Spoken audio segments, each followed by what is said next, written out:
Hi, I'm Ben Affleck. Welcome to the Graham Norton Show.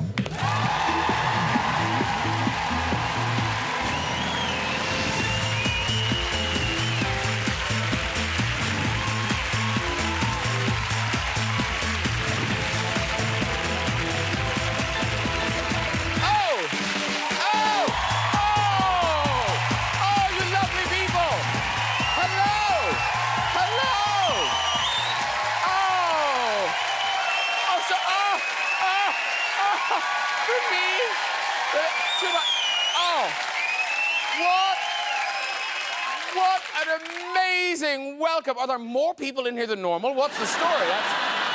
That's incredible. Welcome to the show, ladies and gentlemen. We've got a great lineup for you tonight, including, later in the show, we'll have a visit from Sir David Attenborough, ladies and gentlemen. Yes, I know. He's going to be telling us all about his new series, Planet Earth 2. Now, the thing about this show is it's been shot in this new thing, ultra-high definition. OK? And it really shows things as they're meant to be. I mean, for instance, this is what I look like in ultra-high definition. No. I'm joking. That's not me. No. According to the Daily Mail, that's a child refugee from Calais.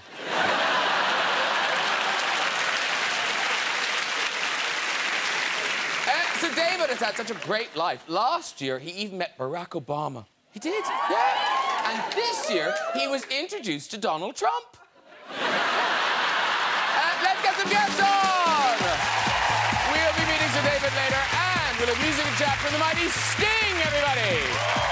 Yeah! But first, he's one of this country's most successful young actors. He shot to fame as Doctor Who, and is now playing Prince Philip in one of the most expensive TV series ever made. It's Matt Smith, everybody! Matt Smith! Oh, there he is! Hello, sir. Look at you. Oh, the energy. The energy. Thank you for having me. So young. This brilliant actress, Sean, as Little Dorrit, dazzled as Anne Boleyn in the award-winning Wolf Hall, and now she's playing alongside Matt as our own dear queen. Please welcome Claire Foy. Hello, Claire Foy. Hi. Hi. Welcome to the cast. He's the double Oscar and BAFTA-winning actor, writer and director of such hits as Argo, Gone Girl and Good Will Hunting. Now he's kicking ass in The Accountant. It's a warm welcome back to Ben Affleck! Yeah! Yeah! Hello, sir. Very nice to see you. Come in, sit down. Yeah! Wow!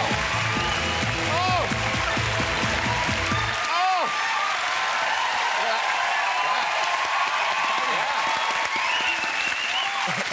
Feel the British love. Feel the British love. I do feel that. It's a very polite country, thank goodness. Very nice. It's welcome back to Matt, welcome back to Ben. But Claire, first time. Yes. No, welcome. Not scared at all. Oh, stop it. We've met, though, haven't we? Yes. No, I don't remember it either. Oh, thank God. I know, it's really clear in my mind. I mean, even though I was hideously drunk. But, yeah. Did I cry? No, you were really nice. Oh, good. I was awful, and I just sort of went, I love you. Really, really hammered. And you were like, thank you so much. Thank you. Thank you. Thank you. Polite. Taxi for Norton. Yeah. No. Yeah, for me. Now, by the way, now, are you familiar with Matt and Claire? Of course I'm familiar with Matt and Claire. Okay. Absolutely, and I'm very excited for this series, The Crown. What? That's completely genuine. You have been having a lovely time backstage. Lovely time backstage. No, because Wolf Hall, that was big in America, wasn't it, Wolf Hall? I don't really know. Yeah, I think, yeah. Yeah, it was. It was very It was big in on. America. Yeah. Yeah. No, but you have been busy. You've been in London doing the new Justice League where you're reprising? I guess so. You say reprise. We say reprise, but I say it's tomato, tomato. Yeah. I know. It's sexy when you do it. Oh, stop it. Oh, sorry. Now, but now, you've been in London, and now you brought your kids over. Yeah. And you did sightseeing? You did out and about? We did all the sights and all the, I mean, I wanted to expose them to, I wanted to have them be cultured, and they came over here for a long time while we were doing it, and I took them around to all the things. And then, of course, I hadn't had a chance to go see them myself, but then you have kids and you think, like, we're going to go see the changing of the guard, you know? And they say, why? What's that? I don't know. They walk around, they change places, we have to go see it.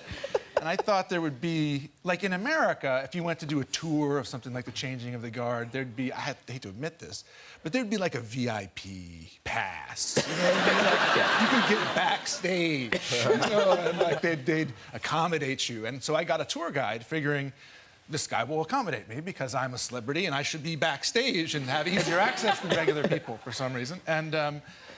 And that wasn't the case. He just took me there to the middle of the street, 45 minutes early. We still were so far away, not only could we see the guard, we couldn't even see the fence. It was 100 degrees, and I was just surrounded by 50,000 tourists with cameras looking for selfie opportunities.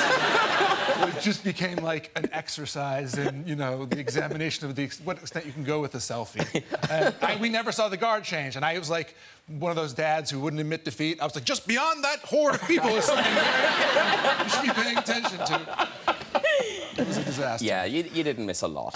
And Doctor Who, well, this is your first post-Doctor Who appearance. Yeah, well, yeah. You haven't been on since Doctor Who, have you? I've done a few other bits, yeah. No, you've done. No. I meant on this show. No, clearly. You haven't. It's like I've worked a little bit. Wow, Mr. Defensive. I've done things. I've been busy. I did that Fringe play. I did do a Fringe play. It was a travesty. On here. Yeah, it's my first time back on the show. And again, Ben, we're just checking in. Doctor Who, that's a thing in America, isn't It's a huge thing in America. Doctor Who's a gigantic thing in America. Yeah. Now, were there times in Doctor Who, Matt, when you just read it or read it kind of a really... Oh, God, of course. Like, every day, yeah. Every day. And then what happens? Oh, yeah, of course. Yeah, and it's just complete kind of gobbledygook as well. It's all that kind of science mayhem. Nonsense. And do you get people trying to talk to you, like people who did understand it, trying to talk to you about it? About the science Yes. of Doctor Who? Yeah, all the time. Yeah, about the logic of the TARDIS and if it actually makes sense, and about the logic of time travel and does a Zygon exist and our side... Yeah, all of it. And actually, when I first got the job, all people would do is, like, shout at me, "Don't break Doctor Who!" Because I was too young, and I was only 26, and everyone hated me. Don't break Doctor Who. Because, Claire, when were you a witch? I mean, in work context. You know. Every day of my life. Oh, God, 6, 8, 9 years ago? Season of the Witch. Yes, it was the season of the witch. And were you the witch or just part... Oh, there I am. Oh, there you are. That's me. I was very young. And, yeah, no, I was the witch. And Nicolas Cage was a Teutonic knight. And I was... I don't even know what that is. Bear with me. You are. But, no, yes, I had the devil in me, and he had to get it out. Wow. What did he use, Claire? Yes. Words. That's got it. Yeah, words, mainly, from a big book. Oh, OK. Yeah, it wasn't sciencey. I spoke very little. But did you spend your time in a cage? In a cage with Nicolas Cage, yeah. On the outside, yeah. But apparently he was fascinated by you, like you were kind of an animal. No, he wasn't fascinated by me at all. I think he just... I think he thought I was odd. And he just was a bit sort of perplexed about what I did in day-to-day life. I think I mentioned Tesco's once. And then he was a bit like, "What do you do?" and yeah. Yeah. We got on really well. He's a lovely man. Now, Ben Affleck, I was listening to the DVD commentary on Armageddon, which is, if you haven't done that, do that. Because he is very funny on the DVD commentary on Armageddon, where you were explaining plot holes to the director, Michael Bay. Yeah, it was early on in my career, and I didn't know that you were supposed to be political about this kind of thing. You know what I mean? Like, you couldn't just criticize your movie and the director and everybody who worked on it with you. And so I just pointed out what I thought was... I relayed a story where I pointed out to the director what I thought was a minor plot hole, which was that the entire premise of the movie was predicated on the idea that it's easier to teach oil drillers to be astronauts than it is to teach astronauts to drill a hole in the ground. And I said that to Michael Bay, and he was like, "You know what? Just shut the up." That's the end of my film criticism days. But you worked with him again. So... I did work with them again, where in Pearl Harbor, where I single-handedly won the Second World War. Don't need to thank me. Very good. Yeah. The Queen will be in touch. She'll be in touch. It's on her to-do list. I'm sure it is. Now, Ben Affleck, your new movie is The Accountant. And congratulations, #1 in America when it came out there. People were afraid. They saw that poster. They said, we better go see it. It's very tough. Well, no, because it's good because you kind of think, you see The Accountant and you need the gun to know that this is an action thriller. That you're not just going to watch a CPA doing your taxes. Yeah. So it opens here today. And as I say, it's an action thriller, but it does have a really sort of unusual, interesting premise. Yeah, I play a guy who's got what's called Asperger's syndrome. He's on the autism spectrum. And so he's got some acute sensitivities and some unusual sensibilities. He's not great with social interaction, but he's very gifted at math. And it's a kind of an interesting premise, is that his father, who's a military guy, is afraid that his son, and I could really identify with this being a father, you start to worry about your kids and you think of all the things that could go wrong, like their father could drag them to the changing of the guard, that kind of thing. And so he goes to the lengths of sort of pushing his son into this excruciating military training and making him into this sort of weapon. So on the one hand, the character is very tough and trained, and on the other hand, very sensitive and thoughtful and cerebral and can do math very well. And so in other words, it took me one movie to do what Matt Damon had to do with Bourne Identity and Good Will Hunting. They're combined. Exactly. 2 for 1, same price. Because the character is a maths genius, and the maths, I think, are real in the movie. Yeah. But could you get your kind of actor head around that? No. I mean, I'm pushing my luck with my daughter's 5th grade math homework. I get most of them, you know what I mean? And then I can pretend that, no, I know that. That's right, honey, you're right there. That was what I was going to say.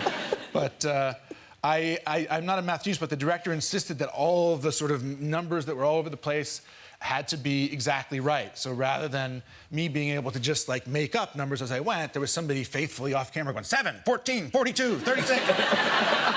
I defy any one person to come solve the math in the movie. And I love that thing when you've got a math genius in a film, no notebook is big enough.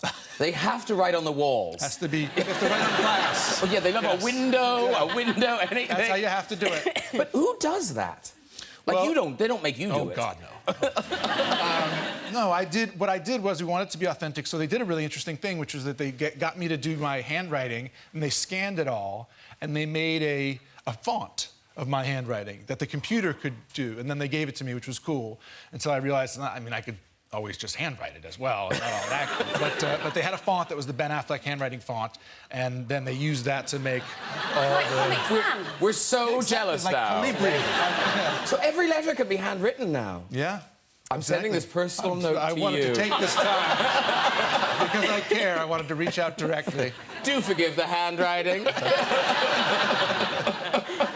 But not the first time you've had to grapple with sort of high-concept science problems. No, I had some training, much like my character in the movie. I had some training in my early life, but this kind of training was training in the, making 6th grade math and science students suffer through belabored explanation of math and science concepts on a child's TV show. Because we didn't get this, I don't think we got it here, called Voyage of the Mimi. And how old were you when you presented Voyage of the Mimi? Well, I did it over a period of time, and I'm not sure which clips you have. There's somewhere I'm 10 and somewhere I'm 13. OK, I think this might be a later... This is just... There was somewhere I was even 14, actually, when I came to England. I was then you might be 14 in this one, because this is in England. This is just to give you a taste of Voyage of the Mimi. Hi, I'm Ben Affleck. Archaeologists, like the ones in the second Voyage of the Mimi, are a lot like detectives, but their clues are hundreds, even thousands of years old, and they can never really be sure if they've solved their mysteries. Never really know what was happening back in the past. Well, there's a man here, 60 miles southwest of London, England, who's doing some archaeology that might help provide some new clues for some old mysteries. Ooh. Beautiful work. Very relaxed. You know how to set up a story. You just looked really relaxed. Those jeans said, hands in pockets. Didn't they? When you get a laugh just on saying, I'm Ben Affleck. This was a very gangly young man who came to England, and that was a documentary, I think, about Greenwich Mean Time, and I had never been to England before. I was all excited about the time difference. It was a big thrill. Nobody made me go see the changing of the gardens. Now, when you were talking, obviously you're a very bright man, did you understand what they were saying to you? No, it was the case of, it was almost the same kind of thing as what you described, but like, and this was real science, you know what I mean? It actually did make sense, but it was totally beyond me. I had no idea. And they worked me to the bone, so I was half asleep all the time, and they would get to my reaction shots at the end of the day, you know, and I was just kind of going like, you know. You are a very good actor, but I have to say, you do seem a little unengaged in some of your listening shots. We just put together a few, and also, so there are two things to enjoy here. It's Ben Affleck's unengaged listening face and the experts who, I don't know who you are, experts, but you are amazing. I'm not really involved with the physics of these machines. My job is to design these big magnetic devices. So those oscillations in skin temperature represent turning on sweating, evaporative cooling, turning off sweating, waiting until its skin temperature gets hot again, and then it cycles. What happens to us here in the stone yard, Ben, is to actually follow the life of one stone in particular, right the way from the quarry, as we get it here in the rough block. Other animals pant, breathing rapidly over their tongue and mucous membranes. They get evaporative cooling there, and some through the foot pads. There's a little bit of temperature heat exchange through their foot pads, but mostly panting.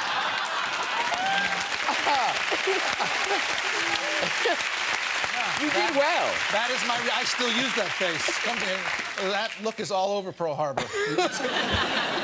But with those experts, your face should have been just like a look of horror. Who has left me alone in a room with this man? There were the sensitivities to things that were appropriate and not appropriate for children.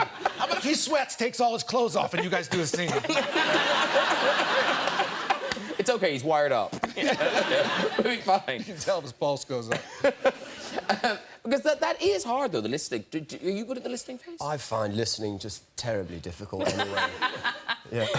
That's not funny. He doesn't. It comes very naturally to So, him. yes. Claire, can you unengage like that? No, you couldn't. That's quite good. That is good. What? No, it wasn't. Terrible. No, actually, you don't want to do it, because then if people see you doing it in something, they'll go, oh, that's her not listening. Yeah, bad. And is it true your next film going to be you directing a Batman movie? That will happen. I have directed another movie that's coming out over Christmas time, when we're coming out early November here, and that's called Live by Night. And then I'm planning on directing a Batman movie. We haven't started. Yeah.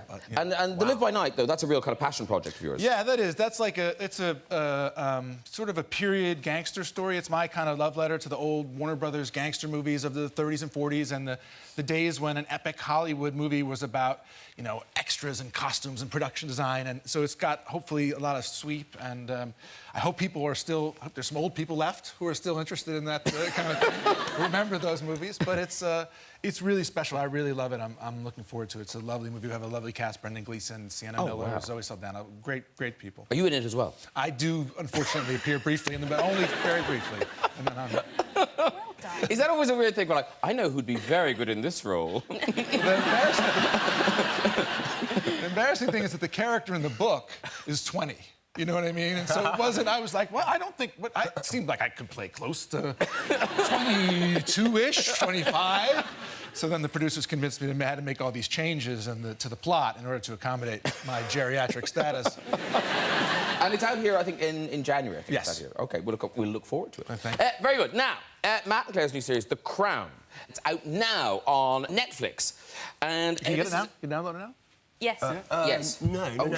Yes. Oh, yes. Because we're in the future. We're already in the future. Just like the show. You can. If anyone can follow this, it should be Doctor Who. Yeah. Come on. I was listening. We're in the future, and it's streaming now. Yeah. And this is, you know, this is a proper huge thing, and it's the story of the Queen's reign, and this first season is the first decade, and obviously you played the Queen, you're Prince Philip. And it's got a great pedigree. It's written by Peter Morgan, who wrote The Queen and The Audience and all those things. So that must have kind of given you confidence in going into it. Yeah, he's a brilliant writer. God, yeah. He's so brilliant. Yeah, and he's done a really good job. Yeah, well, he sort of reluctantly is amazing at writing them. I don't think he has any real interest in the royal family, particularly, but for some reason, he is able to get inside the head of these people who have lived this sort of extraordinary life. And Matt, did you speak to Prince William? Well, yes, well, I mean, I met him very briefly in like a lineup at the Polo. So posh. Yeah. Not common at all. Hell, I was doing it. Yeah, just casually at the phone. I am common. Anyway. Damn it. Damn it. We are the middle classes. No, so, yeah, I mean, I met him. Very briefly. But did you say I'm playing your granddad? Well, no. So the lady who was doing the lineup said, and this is Matt, and he's about to play, and I thought, don't say it, don't say it, don't say it. He's about to play Prince Philip. And I thought, oh, God. And then she said, have you got any advice for him? And I thought, God, I'm going to die.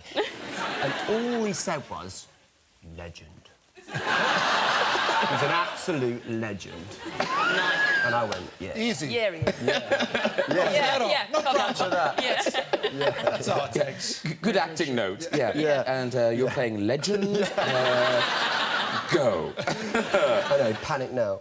And now, Claire, because your whole experience was slightly tempered by the fact that you just had a baby. I just had a baby, like 4 months before. I'm an idiot. Such a huge idiot, yeah. You know how that happens, right? Yeah, but I didn't really think about it at the time. And then, yeah. You still got it, yeah. Oh, yeah. Still It's around, hard. yeah. You're nursing, going to the trailer, and I know that can be really... Yeah, I was a lunatic. And I genuinely think, I mean, yes, I was a lunatic. You were amazing. She I was was amazing. mad. I mean, well, yeah, you were amazing. I was sort of breastfeeding While and I being was- the queen. yeah. It's all a bit an odd thing to do. Did you have to do the... I don't know, whenever I talk about expressing milk, I always do that. Let's talk about as it. if there's some sort of foot pump involved. Yeah. Nearly there, nearly got it all. It might as well It's not be. that, is it? It's some sort No, of it's contraption. electronic. Oh. And it goes. Matt knows the sound because like, every morning in the makeup chair, I would be there, like a cow. And she'd waff it up. And then you'd hear... Arm. We'd have a nice sort of morning chat, have a cup of tea and... And without fail, someone would say, someone's phone's going. I can hear someone's phone going. I'm like, no, it's just me. It's just my breasts. I made a lot of milk. I did make a lot of milk during that job. You were like a cow. I was like a cow. Yeah. Heavy yield. Now, Ben Affleck, you mix in royal circles. I do. I have some experience with the royals. Which one? We're very close. They've asked me not to discuss it, however. So, actually, I hadn't any experience with the royals or royalty. We just went to... I took the kids to, is it Windsor Castle? We went to Windsor Castle. We saw the Tower of London. We saw everywhere that the royals go and live and have cut each other's head off over history. But I took my youngest son to, Kidnasium. You know that place? It's like when it's raining outside. Oh, it's yes. an indoor Yeah, place yeah, you can play, and they have stuff, germy balls that they kick around and that kind of thing. Soft play. Yeah, exactly. And so I went in there, and it was pretty empty. And then I noticed I had this sort of weird vibe from some of the other grown-ups that were there. And I sort of looked around, they're all really well dressed, with suits on, And then I saw that some of them had headpieces in. And I thought, wow, Kidnasium is tight with the moving around. They must have some... And then I was the last person in there for sure to realize that the royal George and... Charlotte, yes. Yeah. Those kids were in there playing, and my son was in there playing. So now I can tell him, you got a cold from the King of England. You play with them. Go talk to him, impress them, next to them. You know what to say. And just so we know, in case they're watching, Prince Philip and Queen Elizabeth, could they Netflix and chill to this? Yeah, why not? Yeah? Netflix and chill. Well, could they watch it? It's a saying. Yeah, it's an a saying. expression Is it? in America. Yeah. Okay. It's a euphemism. Yeah. Okay. You know what that means. Come round and we'll... Watch TV.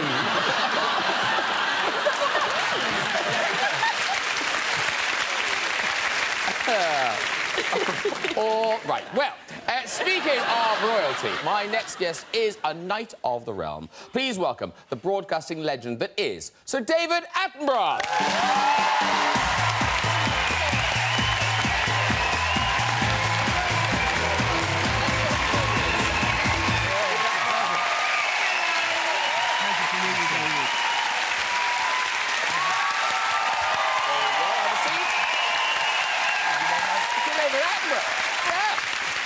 You're very Thank you very much. And did you meet everyone backstage, or...? But no, not backstage. Oh, you didn't? We didn't, but I've been listening to you, every word of it. Oh, thank you. Every Thank word you. I'm of it. sorry to hear that.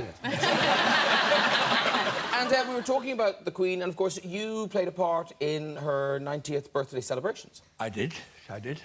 I was invited to read something at the St Paul's Cathedral, where there was other people were 90 years old. Michael Bond, who wrote the Paddington stories, he was 90, so he gave me a piece which I had to read about what it was like when he was 10 or something. Yeah. And, you know, it wasn't an accident. You also are 90. Yes, that's true. Yes. Yeah. And, yes,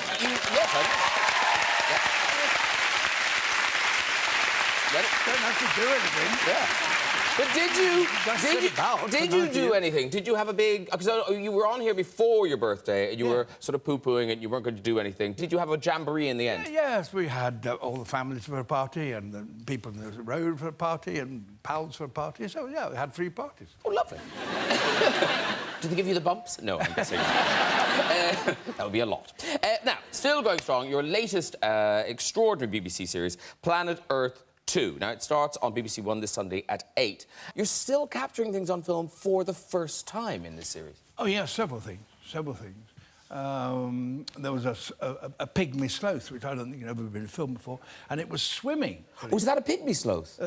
Yeah. Oh, OK. There are several different sloths, Yeah. and that's the smallest. The most remarkable, I think, is snow leopards. I remember years and years ago writing in a script, because it's easy enough to write a script, you say, you know, cue a snow leopard. But nobody could actually film a snow leopard then. Nobody.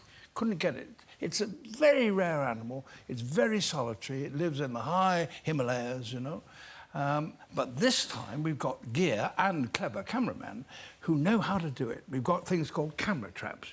You know, it's a tiny little camera which is cued. You put it in a place where you think an animal's going to turn up. And the animal, when it comes, the movement cues the camera to turn it on, you see. You don't have to be there. You have to know where the animal's going to be. And when you get that, it turns on. And as long as the animal's moving, the camera records. So that means, well, in this instance, they put over 20 different cameras throughout the mountains in the places which they knew that the snow leopards are allowed to appear. And the result is a breathtaking insight into the private life of the snow leopard, which 20 years ago, 10 years ago, I would have thought was absolutely impossible. Now, but Ben, growing up, your mother was quite strict about pets. Yes, I wanted a dog very badly as a child, and my mother was a single parent and didn't really want the hassle of dealing with it, and she already had me and my brother, which was enough trouble, and I begged her, and she said, all right, fine, you have to show me that you're responsible enough to have a dog. I said, fine, I'll do that. She said, you have to walk an invisible dog in the morning and the afternoon for a month. And so there I went and got a leash and a collar and wandered around the block in the morning and the afternoon for a month consecutive. And at the end, she was like, I'm still not getting the dog. You don't want to get the dog. So I did not get a dog. No. That is why, yeah, it damaged me. But weirdly, what are the chances? Matt, you also had an invisible pet.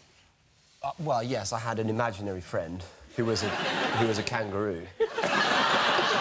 Called Roo.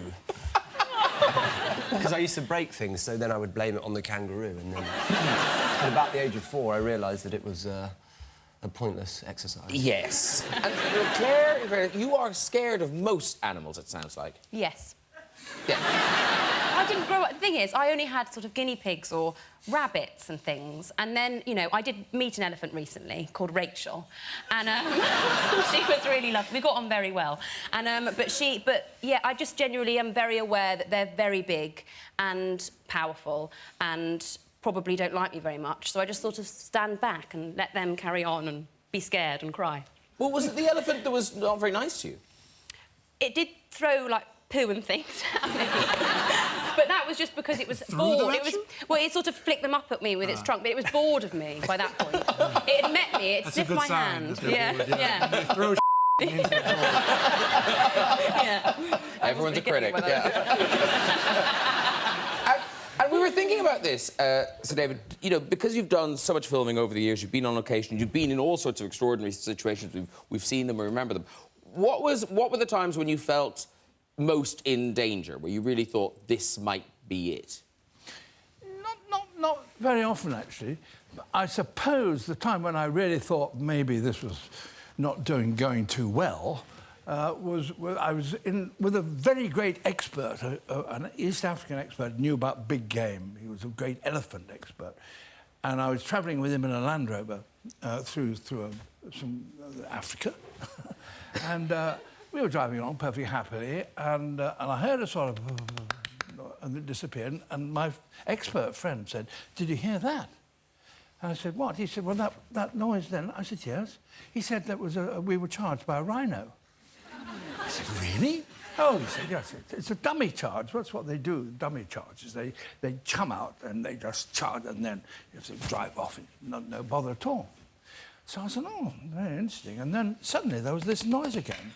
And this time it ended with a boom. And actually the Land Rover was picked up by its horns from the back end and shook like that. See? And of course... and I saw this chap's hand. Remember, his hands on the steering wheels, white knuckles. See? And we went, and then it went boom again. This time it went under the back wheel and sort of shook it. And eventually the rhino went backwards and retreated. And I said, "That was a hell of a dummy charge." And said, well, and then boom. And this time it almost destroyed the Land Rover, really. And all we did was to sit there. And if you'd gone out, that would have been dangerous. But as it was, I just hoped that the people who built the Land Rover had done all the nuts up. So that was the worst, I suppose, I've had. Yeah. Well, now, someone else on the couch has had a memorable encounter with nature. Now, Matt Smith, you were, I believe, you were the lady friend. Now, were you in a garden or were you in a field? Where were you? Oh. Is it the wasp? Yes. Oh.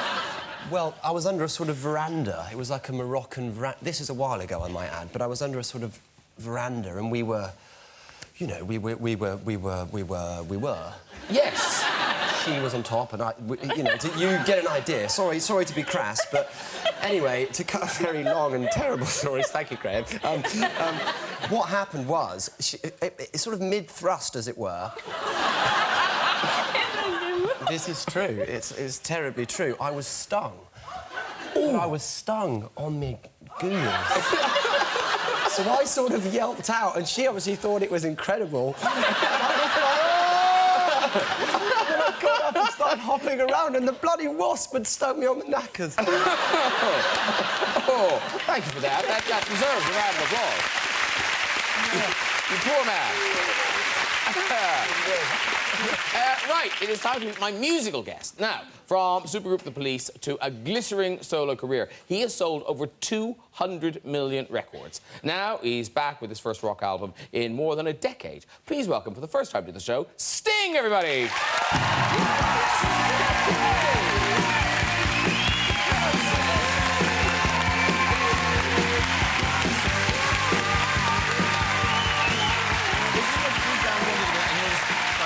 Very good. Is there still room for everybody? Yes, there is. Yes. We can all fit on. We're very good. Hello, Sting. Now, actually, apropos of that story, has Sting... Have you been stung? Well, I have. I actually keep bees down in Wiltshire. I have a dozen hives. OK. And I usually go and visit them just to make sure they're doing OK, because bees are very stressed at the moment. They're dying out. So I go and see them, and we get along normally. But I was walking away from the hives, and a bee came above me and stung me right on the crown of my head. Ooh. And it was the most exquisite pain. It was like a psychedelic experience, and my whole brain went... I haven't been the same since. This is 10 years ago. I was like, wow, sting me again, baby. Apparently the other end, not so good. Well, I'm usually projected at that end, not my head. Now, there's been a lot of talk of the royals tonight, and I heard you tell a story about how a member of the royal family sort of inadvertently played a part in your success. Well, I come from Wallsend on Tyneside, where we build big ships. We used to build big ships.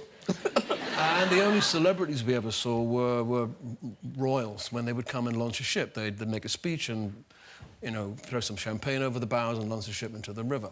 So, say I'm 8 years old, it's 1960, I'm not sure of the name of the ship they were launching, but right at the end of my street there's the huge ship. And we're all standing out there with our little Union Jacks in our short pants. And down the street at a stately pace comes this big Rolls Royce with police outriders, and it's the Queen Mother come to launch the ship. So I'm waving and waving, and she somehow catches my eye.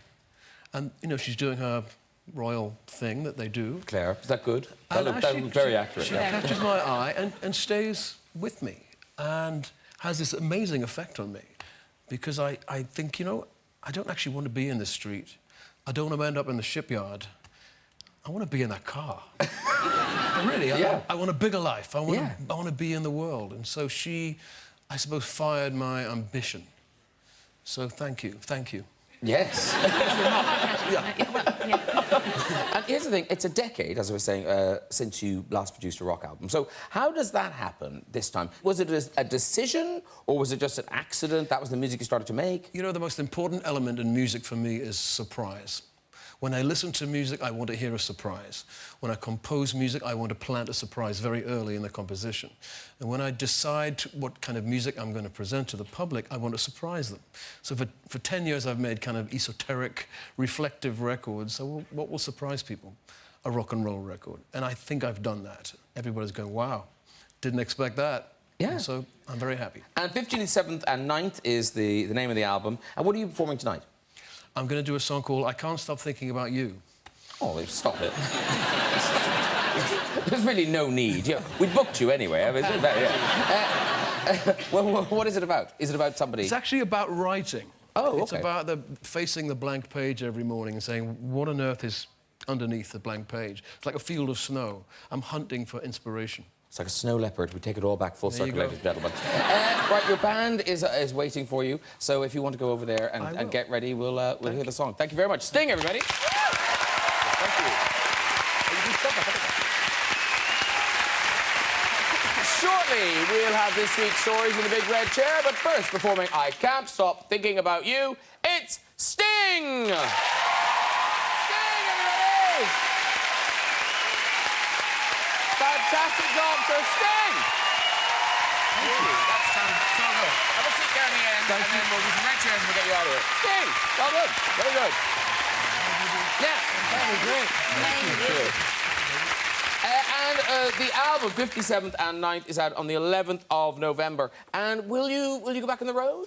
Oh, absolutely. I've been on the road since 1976. I'm not going to stop now. Do you seriously? You're touring all the time? You do shows all the time? That's how I make a living, yes. OK, fair enough. Sorry to keep you. Right, that is nearly it. We've just got time for a visit to the big red chair. Who's there? Or not?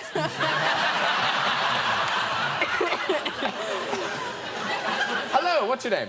I'm Aaron. Aaron. Aaron. Aaron. Aaron. A-R-A-N. Aaron. Aaron. He's Aaron. Like the jumper. Yes, exact same, Like the jumper. Aaron. And where are you from, Aaron? I'm originally from Largton, Scotland, but I live in London. OK, grand. And what do you do in London? I'm a dentist. A dentist? Yeah. This is Aaron the dentist. OK.